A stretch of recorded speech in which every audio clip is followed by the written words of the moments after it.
ಲಕ್ಷ್ಮಿ ಲಕ್ಷ್ಮಿ ನಾಳೆ ಏನೋ ಹಾಕಳಿ ಅಣ್ಣನು ನುಗ್ಗಿಕಾಯಿ ವಂಕದ ಔಷಧ ಅದಾವ ಕೇಳ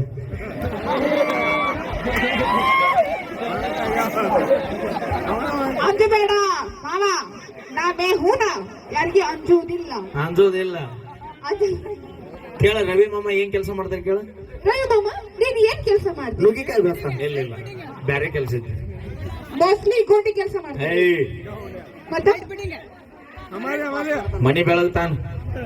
ಕರೆಂಟ್ ಪಾಸ್ ಮಾಡ್ತಾನ ಜ್ಯೋತಿ ಹಾಕ್ಯಾರ ಜ್ಯೋತಿ ಅಂದ್ರಲ್ಲ ಜ್ಯೋತಿ ತೃಪ್ತಿ ಲೈಮನ್ ಲೈಮನ್ ಕೆಲಸ ಕರೆಕ್ಟ್ ಯಾರು ಹೇಳ ಲೈಮನ್ ಕನ್ನಡದಾಗ ಏನಂತಾರ ಅವ್ರಿಗೆ ಅಣ್ಣ ಏನಣ್ಣ ನೀವು ತಂಗಿ ಇಷ್ಟು ಹೈರಾಣ ಆಗತ್ತ ಹೇಳಕ್ ಬರ್ಲಾಗೈತಿ ಮಾಮ ಅಂದ್ರ ಮನಿ ತನಕ ಅಣ್ಣ ಅಂದ್ರ ಡೈರೆಕ್ಟ್ ಕುಣಿ ತನಕನ ಅಣ್ಣಯ್ಯ ಅಂದ್ರೆ ನಮ್ಮ ಹೆಣ್ಮಕ್ಳು ಅದಾರ ಯಾರು 500 ರೂಪಾಯಿ ಕೊಟ್ರ ಮಾಮ 5,000 ಕೊಟ್ರೆ 5,000 ಕೊಟ್ರೆ ನಾ